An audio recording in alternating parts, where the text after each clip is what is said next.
먼저 허락하신 자유가 무엇입니까? 한번 보겠습니다.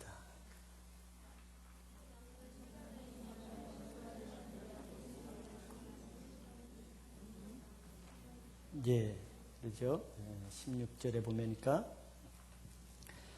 동상 각종 나무의 실과는 어떻게 따먹으라 그랬어요? 예, 임의로라는 것이 무슨 뜻이죠? 예, 마음대로 우리가 원할 때 마음껏 따먹으라는 것입니다. 그러니까 하나님이 허락하신 것은 우리 인간에게 가장 유익하고 좋은 것입니다. 이해가 되세요? 예. 이게 다 지금 창세기는 원리이기 때문에요. 한마디 한마디를 그냥 슬쩍 지나가지 마세요. 당연한 것처럼. 이제 중요한 원리입니다. 왜냐하면 하나님은 우리를 너무 사랑하시잖아요. 아끼시잖아요. 그러니까 그 부모가 자식에게 좋은 것을 주듯이 하나님이 우리에게 허락하신 것은 우리에게 가장 좋은 것이고 최상의 것인 것을 믿어야 됩니다. 그러면 우리가 하나님이 하라고 하신 것을 기쁘게 할 수 있겠죠. 우리를 위해서 주신 것이니까. 인간의 원래 육신의 양식은 여기 나온 대로 각종 나무의 열매, 과일이었습니다. 무슨 양식이요? 육신의 양식이. 영의 양식은 바로 생명나무 실과였어요. 이 두 개는 하나님이 허락하였습니다. 자, 여기서 조금 우리가 창세기가 자꾸 수준이 좀 높아지긴 한데 여러분들이 잘 세게 들으세요. 자, 이게 양식이라는 것을 한번 생각해 볼 수 있습니다. 하나님이 양식으로 주셨는데 여러분들에게 오늘날 양식이 뭐가 양식이 됩니까?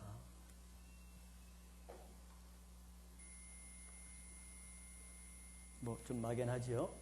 물론 우리 육신의 양식은 뭐 음식이 될 것입니다. 그러나 우리가 신앙적으로 영적으로 보면은 우리의 영혼의 양식은 뭐라고 생각합니까? 말씀이라고 생각하시죠? 그럼 구체적으로 어떻게 말씀이 우리 양식이 될까요?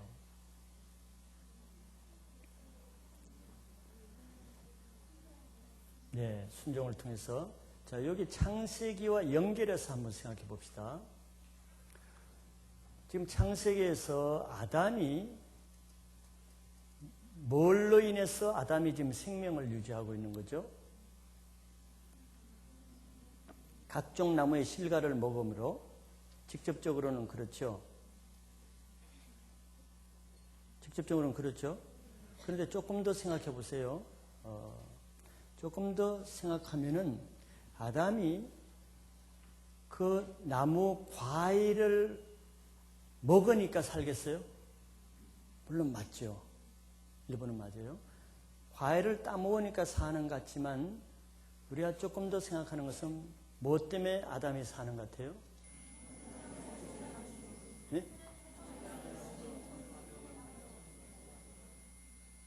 더 큰 소리로 자신감 있게. 서술. 깜짝 놀랐네. 예. 잘했어요. 잘했어.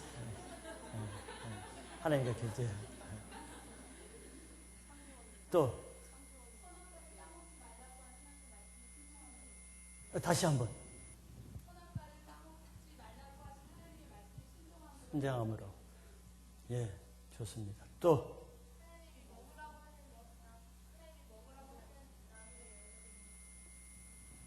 엑셀런트. 예, 다른 대답도 다 맞습니다. 그러나 아담이 생존하는 것은 그 과일을 먹기 때문에 과일의 힘으로 생존하는 것이 아닙니다. 하나님이 따먹으라는 그 말씀대로 따먹기 때문에 아담이 사는 거예요. 이건 IQ 문제가 아니죠. 영성지수죠. 이해가 되시죠? 우리가 이런 것을 해야 율법적인 신앙, 종교 신앙에서 떠날 수 있어요. 우리가 단지 그냥 그 과일을 먹으라 했으면 과일 먹으면 된다. 이거는 율법적인 신앙입니다. 바리새인들이 그렇게 신앙했어요. 그래서 그 말씀을 잘 지켰으나 그 영혼은 죽었습니다. 하나님의 영의 본래 의도를 몰랐기 때문이죠. 아담이 사는 것은 하나님이 임의로 따먹으라고 하는 그 말씀에 순종해서 따먹으라는 말씀을 지키기 때문에 아담이 사는 거예요. 이해가 되세요? 네. 그러니까 우리의 살고 죽는 생명이 어디 달렸어요? 네, 하나님 말씀에 달린 것입니다. 과일에 달린 것이 아니에요. 예수님이 물론 그런 말씀을 인용했지요. 시험 받을 때 신명기 말씀을 인용했습니다. 신명기 8장 3절에 이런 말씀이 있습니다.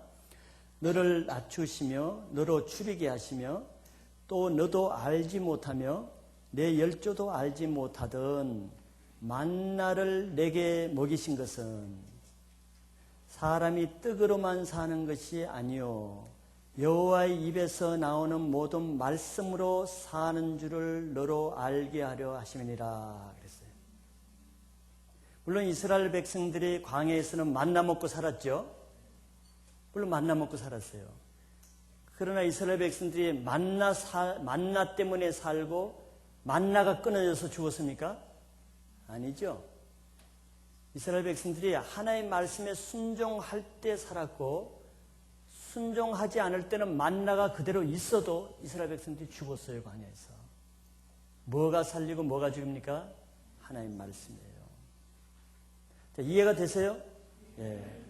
창세기 멤버들은 이 정도는 이해하셔야죠.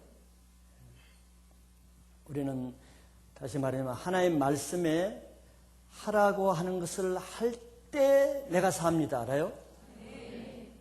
하나님 말씀에 하라고 하지 않은데도 내가 막 교회 일 많이 하고 봉사하고 이것저것 하고 그것이 나를 살린 게 아니에요. 하나님 말씀이 나를 살리기 때문에 말씀이 하라고 하는 것을 하고 하지 말라는 것을 안 할 때 내가 살 수 있는 것이에요. 이게 창세기에서 지금 15절, 16절, 17절의 핵심 키포인트가 이겁니다. 선악과도 아니고 과실도 아니에요. 더 중요한 것은 이 하나의 말씀입니다. 예수님이 그랬죠. 사람이 떡으로만 사는 것이 아니고 하나님의 입으로 나오는 말씀으로 살 것이다. 하나님의 말씀을 어기면은 언제든지 과일 없어지고 만나 없어질 수 있어요. 만나가 우리를 살리는 게 아닙니다. 그 다음에 두 번째, 금하신 계명은 무엇입니까? 예, 선악을 알게 하는 나무 실과는 먹지 말라 하는 것이죠. 자, 이건 이제 뭐 해답이 나오죠. 선악과를 따먹으면은 여기 이제 3번 문제 나오지만 어떻게 된다고? 예, 정령 죽으리라 그랬죠. 선악과를 따먹으면 왜 죽습니까? 예, 선악과를 먹기 때문에 죽는 건 아니죠. 물론 먹기 때문에 죽어요. 그러니까 근본적으로 죽는 이유는 하나님의 말씀을 어겼기 때문에 죽는 것입니다. 그러니까 선악과 열매를 우리는 율법주의자는 이것을 어떻게 이 말씀을 지키려고 하겠어요? 그럼 난 생각해 보세요. 자, 이거 율법입니다. 하나님의 말씀이에요. 계명인데 이 계명이 주어질 때 우리 형식적이고 율법적인 종교주의라고 우리가 많이 말하는데 그 차이가 뭐냐? 그런 사람들은 이 말씀을 어떻게 지키겠습니까? 뭐 비슷해요. 그 열매를 안 따먹는 자체가 굉장히 중요하다고 생각합니다. 그 열매를 안 따먹기만 하면 된다고 생각하는 거예요. 그러니까 절대로 그런 사람은 그 열매를 안 따먹을 거예요. 그게 율법주의입니다. 율법을 철저하게 지키는 거예요. 그러나 하나님을 중심으로 신앙생활하는 사람은 뭐가 중요합니까? 여러분들 얘기를 해보세요. 이게 지금 영적인 훈련입니다. 여러분들 영이 잡혀 있는 걸 찬양도 그러고, 내가 처음에 뭐라고 그랬죠? 왜 얘기를 하라고 그랬죠? 이 훈련을 받아야 돼. 왜 얘기를 하라고 했어요? 여러분들 그 굳어 있는 마음, 이런 마음들을 푸는 훈련을 하는 거예요. 여러분들 뭐 얘기를 내가 뭐 별로 들을 거 있는 것 같아요? 미안합니다만 여러분들을 위해서 얘기를 좀 하라는 거예요. 그 영을 자꾸 푸는 훈련을 해야 되는 거예요. 아, 그럼 왕관영이 있다고. 왜 말하라는데 왜 안 하냐고. 그 왕관영이라고. 틀려도 괜찮다 그랬더니 내가 뭐 좋은 걸 나올 걸 기대할 것 같아요. 죄송합니다. 무시해서. 여러분들을 위해서 자꾸 하라는 거예요. 틀려도 괜찮아요. 그 영도를 훈련받아. 여기서 자꾸 지식 받으려고 그러면은 자꾸 절로 밀렸다가 베란다로 가게 되는 거야. 미안해.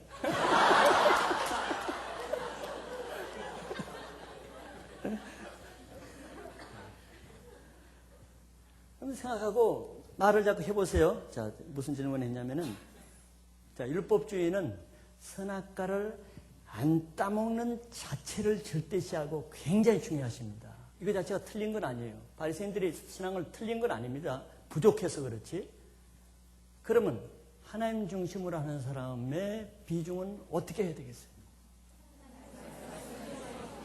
어휴, 그렇게 말 잘하시는데. 예.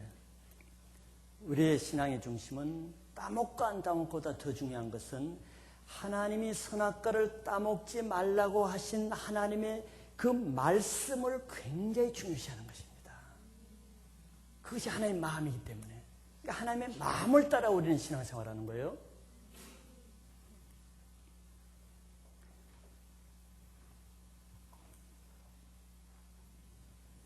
우리는 신앙이 어떤 행위나 보이는 인간적인 행위에 근거하게 되면은 바리새인처럼 율법주의적이고 종교적인 신앙으로 빠지기가 쉬운 거예요.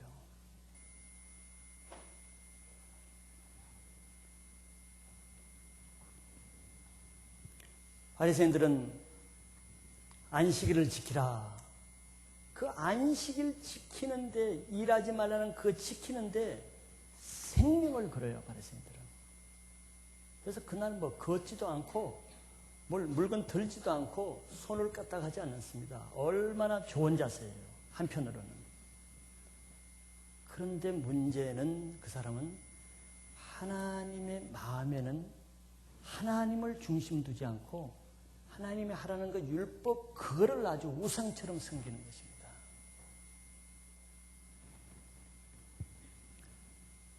호세아서 6장 6절에 이런 말씀을 하시죠. 나는 인애를 원하고 제사를 원치 아니하며 번제보다 하나님을 아는 것을 원하노라. 하나님이 아주 키포인트를 말씀하신 것입니다. 이스라엘 백성들이 제사도 잘 드리고 번제도 잘 드리는데 하나님은 그걸 원하는 게 아니래요. 하나님의 사랑, 인애. 하나님이 그게 어떤 마음을 가지고 그 일을 하라 그랬는가. 그 하나님의 사랑에 관심을 더 가지라는 것이에요. 왜냐하면 우리는 하나님의 마음을 기쁘게 해드리는 것이 우리 신앙의 목적이 되어야 되거든요. 그런데 그렇지 않으면 내가, 바리새인들은 뭐의 목적이냐면 내 의의를 채우는 것이 목적이거든요. 내가 이만큼 안식일 잘 지켰어. 나 선악과 따먹지 않았어. 난 정말 철저해. 나는 안식일 참 잘해. 요한복음 5장에 그러죠. 바리새인들은 왜 그렇다고요? 서로가 서로의 영광을 취하기 때문에 그렇다 그랬어요.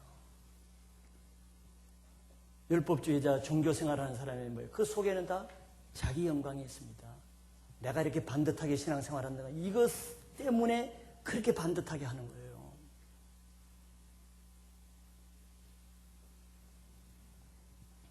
그래서 이런 것을 우리는, 성경은 외식이라 그럽니다. 신앙을 하는 신용을 하는 거예요. 예를 들어서 기도를 하라. 기도하는 게 맞죠. 바리새인들은 잘했습니다. 하루에 3번씩 또는 5번씩 길거리에 나가서 금식도 하면서 그냥 그런 기도의 행위를 했어요. 금식도 하면서 길거리 나서 손을 들면서 성전에 가서 행위는 다 해서, 그러니까 하라는 예수님이 하라는 율법적으로 보면은 바리새인들은 다 지켰습니다. 하나님이 기도하라서 했으니까요. 근데 하나님의 마음은 뭘까요? 오늘날 보면은 기도하라 그럴 때는 기도를 통해서 하나님을 만나고 하나님과 교제도 하고 회개도 하고 자기 속마음이 풀어지기도 하고, 기도하라는 이런 기도의 내용은 콘텐츠가 이건데 내용은 하나도 없이 행위는 다 했는데 내용은 아무도 없어. 이걸 외식이라 그러는 거예요. 이렇게 하기가 쉽습니다. 예배 드리라. 바리새인들은 예배를 철저하게 드렸습니다. 안식일을. 근데 예배는 하나님을 만나고 하나님을 송축하고 하나님을 기쁘게 해드리는 축제인데 예배가 얼어붙어 있고 경직되고 정지하고 굳어있다. 이게 틀리잖아요. 그러니까 하나님을 중심으로 하면 그런 예배를 안 드리고 하나님을 중심으로 하면 그런 기도를 안 하게 되죠. 이 차이가 바로 백지장 한 장 차이, 아주 비슷하지만서도 다른 차이입니다.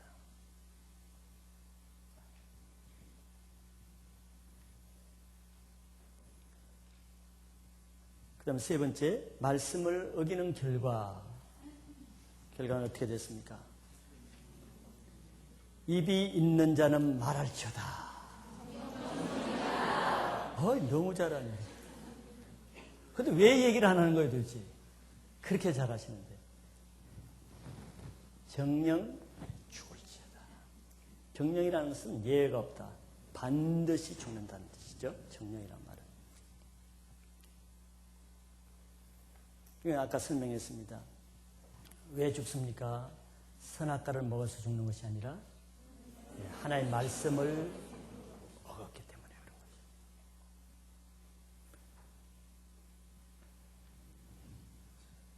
거죠. 창고구절 로마서 6장 23절은 죄의 삿은 사망이다 이런 뜻입니다.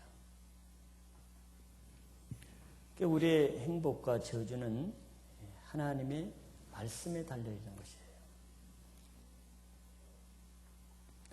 우리 인간은 하나님이 허락하신 것만 해도 아무 인생에 부족함이 없습니다. 완벽한 삶을 살 수 있게 하셨어요. 그런데 인간의 불행은 무엇이 부족해서가 아니라, 즉 하나님이 허락하신 것이 부족해서가 아니라 하나님께서 허락하지 않은 것을 채우려고 하는 데서 불만족이 생긴다는 걸 알아야 됩니다. 우리는 뭐가 없어서 불만족이라고 생각하죠? 있는 사람이 그러면 불만족이 없어야 될 거 아니에요. 있을수록 또 다른 불만족이 더 크게 되는 것이에요. 그건 왜 그렇습니까? 채우지 말아야 될 것을 채웠기 때문에 우리에게 불만족이 생기는 것입니다. 채워야 될 것만 채우고 채우지 말아야 될 것을 안 채우면은 우리 인생은 아무 부족함이 없어요. 임의로 따먹으라는 것만 따먹고 먹지 말라는 것을 안 먹으면은 가장 완벽한 삶을 살 수 있는 것입니다.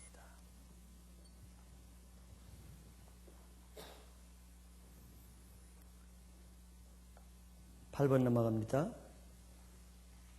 맨 마지막 문제는 항상 종합 문제죠. 종합 문제 여러분들이 같이 푸는 겁니다. 우리 인간은 무엇을 위해 어떻게 살아야 하는 존재입니까? 하나님께서 하나님, 사람, 만물 간에 어떤 창조 질서를 세웁니까? 첫 번째 문제, 무엇을 위해 어떻게 살아야 되는가? 첫째, 무엇을 위해? 하나님의 기쁨과 영광을 위해서. 그래서 왜냐? 하나님의 창조 목적과 질서이기 때문에. 이거 참 중요한 겁니다. 이거는 바로 우리 인간의 정체성을 말해주는 것인데요. 사람은 자기 정체성이 분명할 때 가장 확신 있는 삶을 살게 됩니다. 사람이 자기 정체성이 없으면 평생 방황하게 되는 거예요. 자기가 무엇을 해야 될지, 왜 사는지 불확실하니까. 그러나 내가 정체성을 분명히 알게 되면 이제 내 해야 될 일과 하지 말아야 될 것이 분명해지고 내가 나가야 될 방향이 분명해지는 것이에요. 이런 목적을 가지고 살게 되면 내 삶이 어떻게 됩니까? 내 삶은 굉장히 단순하고 거룩한 삶이 돼요. 여러분들이 자기 정체성이 없으면서 신앙이 말한 대로 좀 단순한 삶을 살아라, 거룩한 삶을 살아라, 그거 굉장히 어렵습니다. 그러나 내가 사는 목적과 정체성이 딱 되면 누가 하지 말라 그래도 내가 사는 목적과 의에 어긋나는 것은 할 시간도 없고 할 의미도 없고 자동적으로 가지치가 되면서 내 삶이 한 방향으로 일관성 있게 나가게 되는 거예요. 그러면 그런 삶은 인생을 낭비하지 않게 되는 것입니다. 두 번째는 시행착오를 거치지 않는 인생이 되는 거예요. 우리 인생은 얼마나가 아니라 평생 어떻게 보면 시행착오 인생을 삽니다. 그래서 마지막 임종 때 하는 사람이다. 내가 잘 살았다. 이렇게 하는 사람이 드문 거예요. 내가 젊을 때 좀 이렇게, 이걸 알았으면, 이렇게 했으면, 왜 내가 그런 삶을 살았지? 이 말은 곧 시행착오를 거쳐서 그때 깨닫는다는 것입니다. 그러나 인생은 두 번 주어지지 않죠. 바로 인간의 정체성을 알게 되면은 많은 인생을 벌고 시간을 버는 것이고 에너지를 낭비하지 않고 인생을 방어하지 않게 되는 것이에요. 두 번째는 어떻게 살아야 되는 존재죠?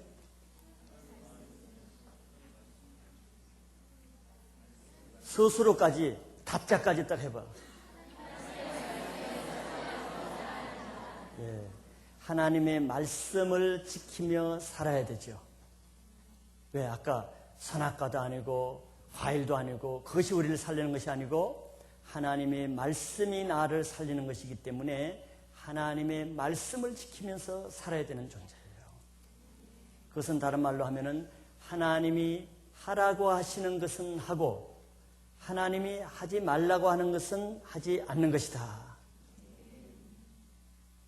이거는 창세기의 유행어죠. 이거는 오래전부터.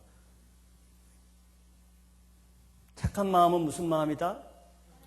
하나님이 하라는 것은 하고 하지 말라고 하는 것은 안 하는 것이 착한 마음입니다. 신앙적으로. 세상적으로 뭐 남 도와주고 뭐 착한 일하고 이거 착한 일 아니에요. 영적으로 착한 일은 하나님이 하라는 것은 하고 하지 말라고 하는 것은 안 할 수 있는 사람이 가장 선한 마음을 가지고 있는 것입니다.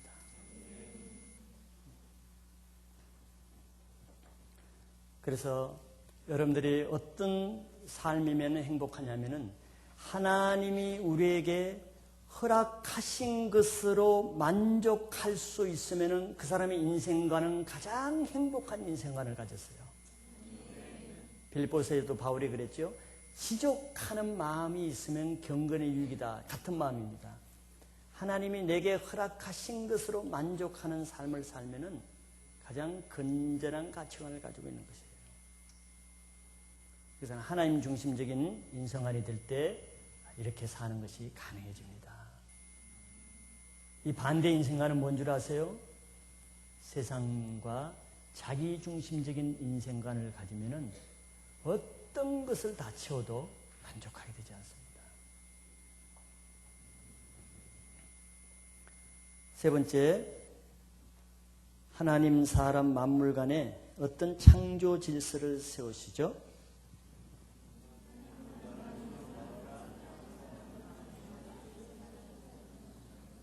예, 하나님, 인간, 만물의 질서라는 것은 인간은 위로는 하나님을 섬기고 밑으로는 만물을 다스리고 통치하는 이 질서를 말한다 그랬습니다. 반대로 이제 나중에 죄가 이 통치 질서를 거꾸로 전도되었다 그랬죠.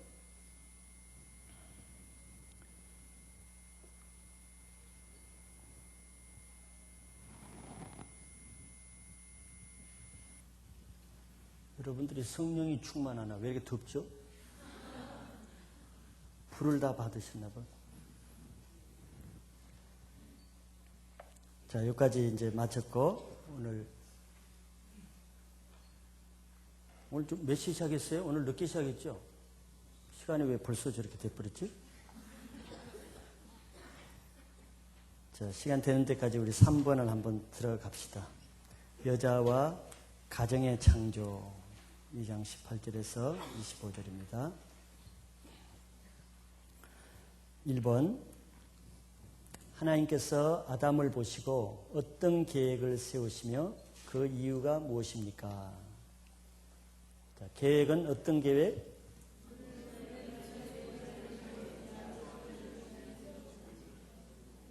예.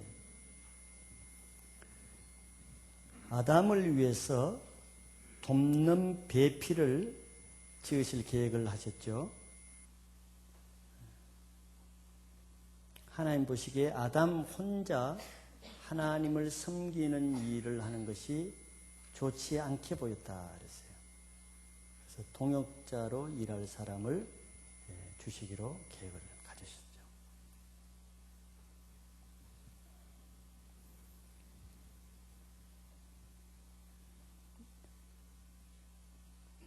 하나님은 아담 혼자 하나님을 섬기는 것이 별로 좋지 않게 보였다. 우리 천주교에서는 신부가 결혼을 하지 않는 제도인데, 그것은 글쎄 성경적으로 볼 때 얼마나 좋은지는 잘 모르겠어요. 그러나 성경에서 원래 창조 목적은 하나님의 일을 섬기는 아담이 혼자 그렇게 섬기는 것이 하나님께는 그렇게 좋게 보시지 않았죠. 그런 것을 알 수 있습니다. 자, 그 이유는 왜 그랬습니까?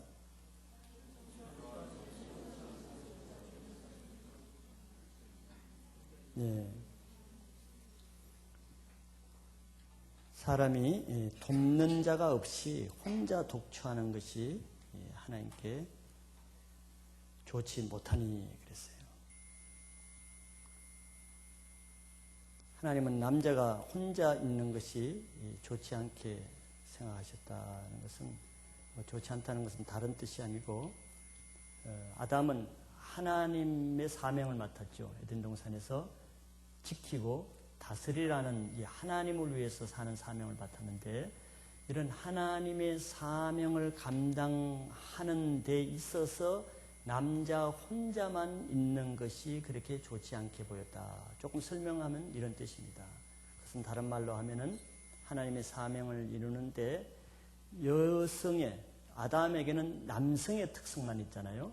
남성의 기능, 남성의 특성, 남성의 재능. 근데 그 하나님을 섬기는데 그런 특성 외에 여성의 특성을 가진 여자의 그 동역, 돕는 역할이 필요하다고 이렇게 하나님이 생각하신 거죠. 예를 들어서 창세기 1장 28절에 하나님 뭐라 그랬습니까? 아담에게 너는 생육하고 번성하고 땅에 충만하라. 자기 혼자 어떻게 생육하고 번성하고 충만해? 당장 그 사명을 이룰 수가 없잖아. 다른 동물들은 다 생육하고 번성하는데 예를 든다면은 남자의 특성 혼자만으로는 하나님의 사명을 이루는데 온전하지 못하기 때문에 여자를 지으시는 것입니다.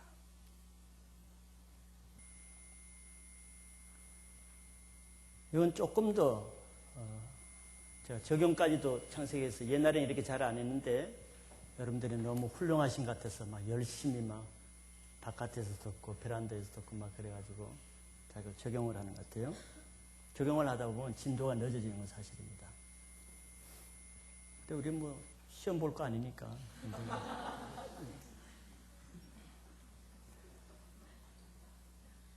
자, 이것도 우리가 하나님의 일을 하는 데 있어서 하나님이 원하시는 것은 그러니까 혼자 모든 것을 다 하기를 원하지 않으신다는 것을 알 수 있죠. 중요한 것입니다. 이걸 우리말로 뭐라 그래요? 네, 동역이란 말을 씁니다. 동역, 같이 일한단 말이에요. 같이.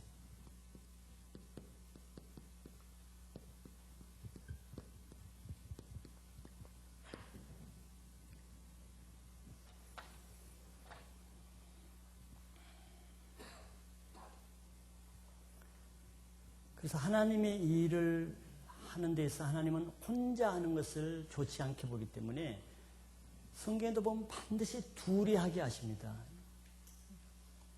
예수님이 전도여행 보낼 때도 혼자 보내지 않죠. 둘씩 짝지어서 이렇게 보내죠. 사도행전에 봐도 사도 바울이라도 혼자 일하지 않습니다. 항상 동역자와 실라나 디모데나 항상 동역자가 같이 있습니다. 하나님의 일을 할 자격이 있는 첫째 조건이라면은 나와 다른 사람과 동역할 수 있는 인격이 첫째 조건입니다. 혼자는 완전치 못해요. 하나님이 나에게 모든 은사를 다 줬다 그러면은 뭐 혼자 일을 될 거야. 그러나 성경에 한 사람에게 모든 은사를 다 준 사람은 없어요. 그러면 그 사람이 신이 되어버리죠. 또 모든 사람을 각기 다르게 지었기 때문에 그 사람에게 나와 다 100% 똑같이 지은 사람은 없습니다. 쌍둥이라도. 그 말은 서로 항상 보완되게 사람을 지어놨어요. 그래서 시편 133편에 그렇게 말씀하잖아요. 형제가 동거하는 것이 하나님 보시기에 너무 아름답게 봤다 그랬죠. 거기에서 성령이 기름 부어 주신다 그랬어요.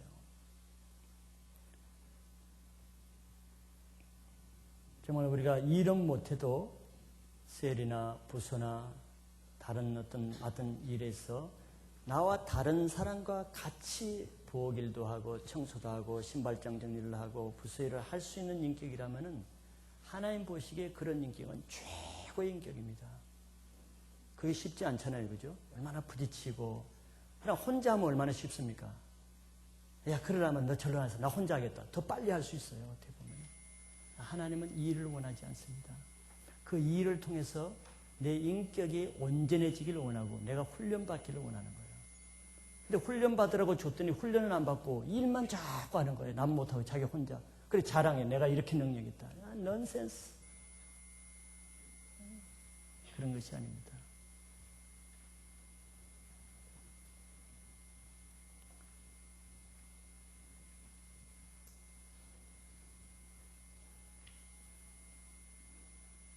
그래서 남과 같이 하는 사람의 약점은 인격이 온전해지기를 거부하는 것입니다. 그래서 인격이 성장이 더디죠. 전에 말씀드렸죠. 칼이 칼을, 철이 철을 날카롭게 한다는 말씀 한번 드린 것 같습니다. 그래서 하나님이 이런 목적으로 동역을 하게 하는 것도 큰 목적이 있는 것이에요. 동역은 어떤 사람과 동역할 때 더 큰 효과를 나타내겠어요? 나와 같은 사람? 아니죠. 될 수 있는 대로 반대인 사람과 할수록 유익합니다. 그러나 괴로움은 훨씬 더 크지. 훨씬 더 크지. 그런데 싱글들 결혼 마찬가지입니다. 여기서 부서 세일이야. 뭐 1년 되면 바꿔치기 해버리면 그만인데 결혼은 바꿔치기도 못해요. 그래서 아무리 싱글들 믿음 좋아봤자 결혼 1년 생활보다는 못할 거예요. 아멘.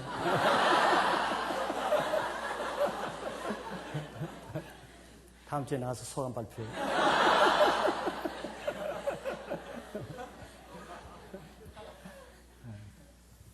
왜냐하면 같은 남자끼리 같은 여자끼리는 공통점이 있잖아요. 그래도 힘들지 않습니까 우리가? 같은 자매끼리 동역하는 쉬워요? 같은 형제끼리 쉽지 않죠. 근데 형제와 자매하면 더 힘들죠. 근데 부부간에 도망도 못 가고 같은 곳 좁은 집안에서 이게 불훈련을 받는 거야.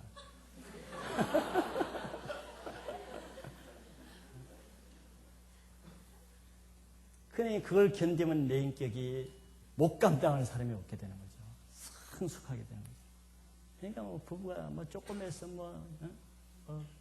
떨어지고 뭐 헤어지고 인격의 한계를 나타내는 거예요, 사실은. 그러니까 사람들이 다 뭐래? 나 성격이 안 맞아서 못 살아 이런 말 하거든. 무자 지자야 그게. 그 말은 하나님이 그렇게 맺어주시는 건데, 내 훈련받으라. 성격이 똑같으면 그럼 뭐가 되겠어? 죽도 밥도 안 되지, 그 인생들은. 하나님이 보세요. 다 대부분의 하나님이 짝지어진 배필이라면요, 틀려도 너무 틀린다. 안 맞아도 너무 안 맞는다. 굉장히 좋은 커플이야, 그런 커플.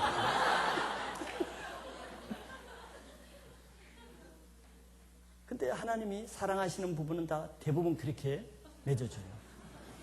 하나님이 저를 사랑하실 것 같아, 안 사랑하세요?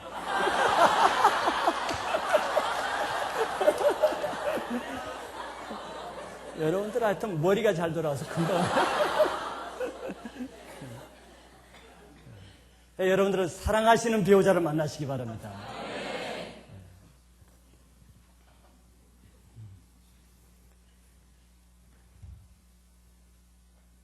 예, 이유를 말했죠. 예, 하나님은 뭐 일을 하나님 못해서 그렇겠어요? 하나님 말씀으로 그냥 일아 되어라 이러면 다 되는 건데 더디게 왜 그랬겠어요? 우리를 사랑하시기 때문에 우리에게 더 목적이 있습니다. 일보다 하나님은 사람에 관심이 있거든요. 그래서 여러분들이 어떤 주어진 일을 인간적으로 바라보지 마세요. 내가 부서에 왜 이런 나하고 안 맞는 사람이 붙어졌지? 내 셀에 왜 참 이런 사람이 내 셀에 됐지? 또 조금 더 나가면은 왜 결혼을 이런 배우자를 하나님이 했을까? 인간적으로 보지 마세요. 결혼보다 더 중요한 것은 그 남편과 아내고, 셀보다 더 중요한 것은 셀원과 동역자, 셀장 사람이고, 부서 일보다 더 중요한 것은 부서에 속한 사람입니다. 하나님의 관심은. 그래서 그 훈련장을 통해서 꼭 다듬어야 되고 훈련돼야 될 일이 있기 때문에 아주 잘 컨비네이션을 맞춰서 적합하게 사람을 보내주셨다고 그렇게 믿으면 틀림없습니다. 하나님의 실수가 없어서요. 네. 오늘부터 이제 셀이나 부서에 아무 문제 없겠죠? 네, 문제 없습니다. 2번 문제 넘어가겠습니다.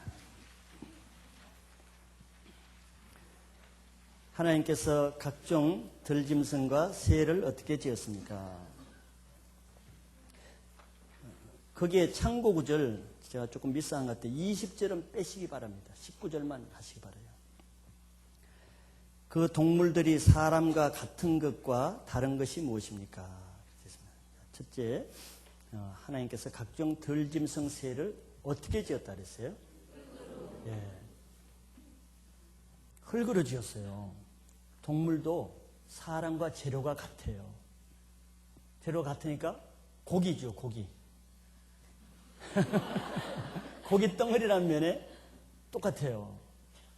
왜? 재료가 흙이니까. 그렇죠?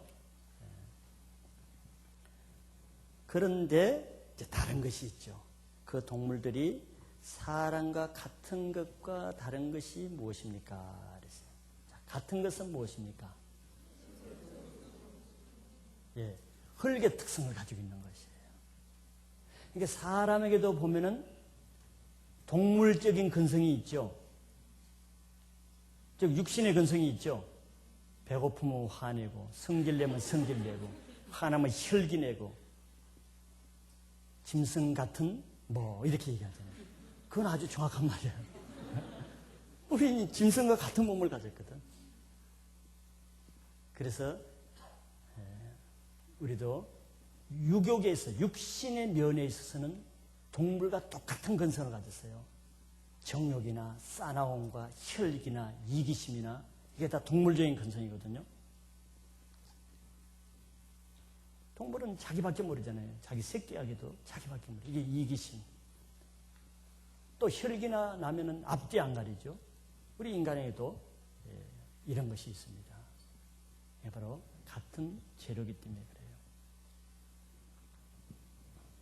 근데 우리는 동물과 다른 것이 있어요. 당연히. 다른 것이 뭡니까?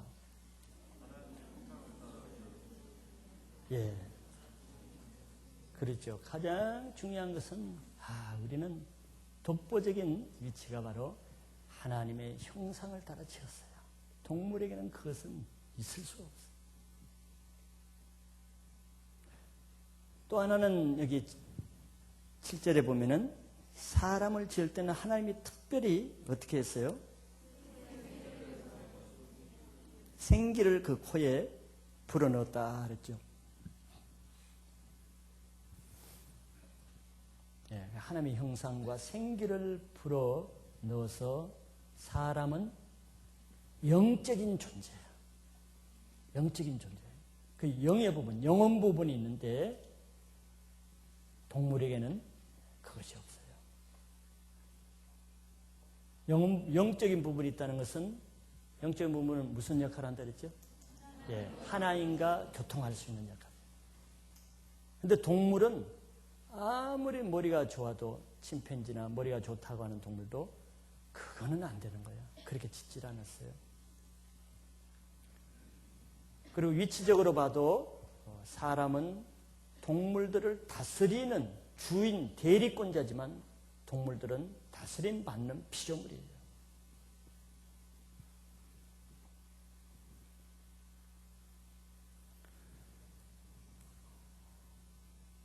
우리가 영혼 부분을 가졌다는 것은 어떻게 알 수 있는가?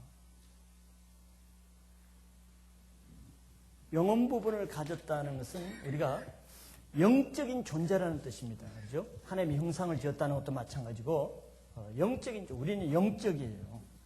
즉 신령한 존재란 말이죠. 영적.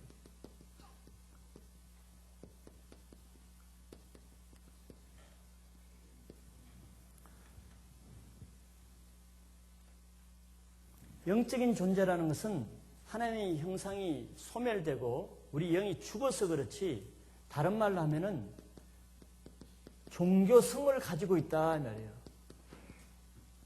사람에게는. 그러니까 예수 안 믿는 사람에게도 하나님의 형상의 흔적이 있기 때문에 이 종교성이 원래는 하나님을 향해야 되는데 하나님을 모르니까 다른 것을 향한 종교성이에요. 이게 뭐 샤머니즘, 토테미즘 이런 걸로 나타나죠.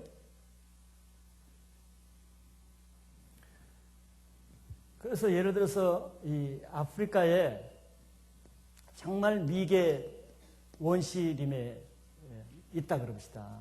그러면은 이 아프리카에 사자도 살고 원숭이도 살고 침팬지도 살고 아주 뭐 머리 좋은 이런 동물들 살고 여기에 토인들이 산다 그럽시다. 근데 토인들은 날 때부터 전혀 문화가 없어. 문화 접하는 것이 문자도 없고 글도 없고 교육도 없고 똑같이 뭐 옷도 안 입을 뿐더러 똑같이 동물과 같이 살아요. 뭐 타잔을 기억하면 되죠. 그런 부족이 있습니다. 전혀 동물과 삶에 있어서는 동물과 차이 없는 이런 원진 있죠. 네. 그러면은 똑같이 흙으로 만들었으니까 똑같은 삶을 살아야 될 거 아니에요. 근데 이 토인이라 할지라도 정말 동물과 같이 똑같이 살아도 이 사람은 영적인 존재입니다. 일단은 글자도 모르고 아무 문명을 몰라도 영적인 존재. 뭘로서 나타나냐면은 누가 아무도 안 가르쳐줬는데도 이 토인들은 이 토테미즘이라 그랬죠. 그 사는 지역에 가보면 이상한 흔적을 발견할 수 있어요. 이런 뭐 큰 나무가 있으면은 나무에 뭘 걸어놓고 와서 절 비슷한 걸 하고, 즉 종교 행위를 한단 말이에요. 큰 돌무덤 앞에 가서 개인 무슨 중얼중얼 해놓고 누가 가르쳐 준 게 아니야. 이해가 되죠? 아무도 안 가르쳐 줬어. 자기끼리 몇백 년 그냥 문화와 단절된데 이런 행위를 해요. 그런데 똑같이 동물을 사는데 사자나 원숭이, 침팬지가 이런 행위 하는 걸 봤어요? 나무에 가서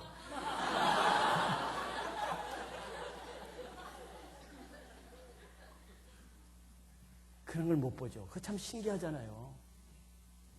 왜 동물들은 이런 행위를 안 할까? 이 토인들은 동물과 똑같은데도 왜 이런 행위를 할까? 왜 그렇겠어요?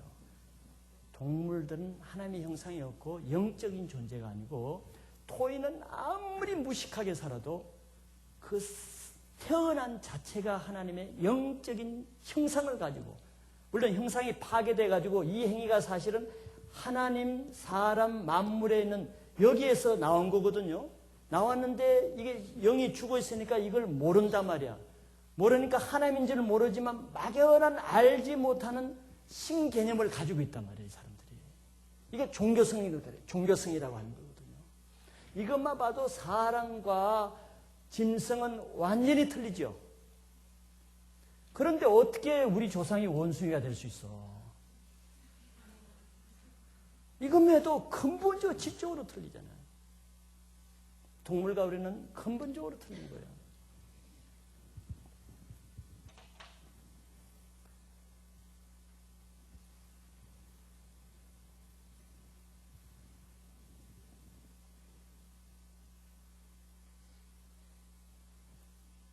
한 문제만 더 3번까지만 합시다. 아담이 어떤 일을 하며 그 의미가 무엇입니까? 자, 첫째, 어떤 일을 하죠?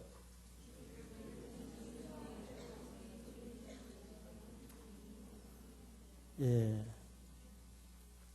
아담이 동물들의 이름을 지어주죠. 이렇게 이름을 지어준다는 얘기를 제가 했죠. 무슨 의미인지. 베드로에게 이름을 지어주고, 이름을 지어주는 것은 어떤 의미가 있다 그랬죠? 예, 그 대상에게 주권을 행사하는 것이 됩니다. 주권을 가지는 것이에요. 하나님이 동물들의 이름을 직접 지어줄 수도 있는데 하나님이 직접 짓지 않고 아담에게 동물들을 이끌어와서 아담이 짓도록 했습니다. 그는 그 동물들에게 아담의 통치권, 주권을 행사하도록 허락하시는 것입니다. 그리고 그 이름은 무엇을 나타낸다고요? 이름은 의미가 없는 것이 아니죠. 이름은 그 물건이나 동물의 뭘? 특성을 나타낸다고. 성격을 나타내는 거예요. 시몬 하면은 모래 같은 사람. 베드로 하면은 반석 같은 사람. 그럼 베드로가 반석같이 되게 한다는 그 의미가 들어가는 것입니다. 그래서 아담은 그 동물들 하나하나를 다 그 특성을 파악하고 그 특성에 맞는 이름을 붙여준 거예요. 대단한 거죠? 대단하게 안 여겨지나 봐. 그 수많은 동물들을 아담이 볼 때 사자라고 지으면 벌써 사자의 특성을 알고 사자라고 지어주고, 호랑이의 특성을 알고 너는 호랑이고, 너는 백조다, 백조의 특성, 너는 쥐새끼 같구나, 쥐다, 이렇게 지어졌다는 거예요. 이거는 IQ가 한 1000 정도 돼야 되겠죠. 즉 타락되기 전에, 죄가 들어오기 전에 우리의 지능은 굉장한 지능이었다는 걸 알 수 있습니다. 죄가 들어와서 우리가 우둔하게 됐다고 로마서 1장에 그러잖아요. 우둔하게 돼버렸어요.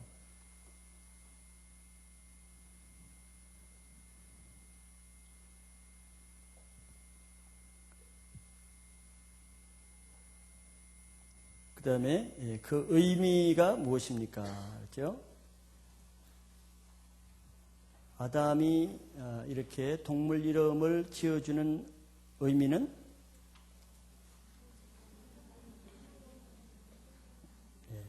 하나님이 하라고 하신 말씀을, 다른 말로 하면 사명을 잘 순종해서 감당하는 것입니다. 하나님이 다스리고 정복하라 그랬죠. 그래서 하나님이 하라고 하는 것을 순종해서 할 때 그 아담에게 하나님이 주신 권위가 주어지게 되는 거예요. 이걸 영적인 권위라고 그러거든요. 교회에서 권위는 절대 세상 권위와 틀립니다. 하나님께 순종하고 말씀대로 사는 사람에게 하나님은 그 사람에게 권위를 주는 거예요. 영적 권세를. 다른 말로 하면 리더십을 주는 것입니다. 그러니까 교회 보세요. 교회뿐만 아니라 영적인 모임에는 항상 나이도 상관없고 학력도 상관없고 자격도 상관없어요. 항상 영적 권위가 있는 사람이 지도자가 됩니다. 셀장이 되고 부수장이 되고. 그러죠? 컴퓨터 뭐 자기보다 학력도 낮은데, 뭐 나이도 어린데, 또 뭐 회사 지위도 낮은데, 그러죠? 교회 안에서의 권위는 항상 하나님 말씀대로 사는 사람에게 그 권위를 주는 거예요. 그 사람이 주는 게 아닙니다. 여러분들 뭐, 우리 목사님이 저 사람 높여주고, 너 목사가 무슨 권위 있다고요? 하나님이 하시는 거예요. 하나님.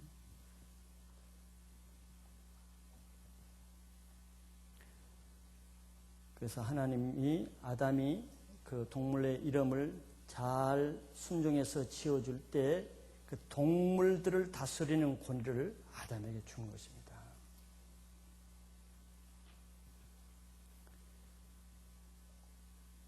그래서 우리는 지난 시간에도 말씀드렸지만 이것을 볼 때 우리는 이런 어떤 물건이나 동물들을 사람보다 더 귀하게 여기면 안 되는 것이에요.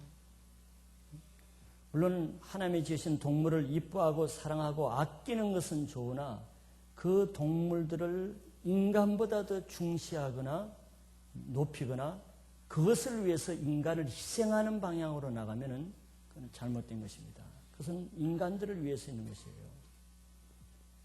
애완용 동물이든지 또 다른 종교에서는 동물을 숭배하죠. 코끼리를 숭배하고 뱀을 숭배하고 개구리를 숭배하고 독수리를 숭배하고 소를 숭배하는, 그는 하나님의 질서에는 정 어긋나는 반대적인 것입니다. 어떤 것도 이 세상 피조물 때문에 사람을 희생하거나 그것을 사람 위에 올리면 그건 창조 질서에 어긋나는 것이에요. 오늘 공부 끝.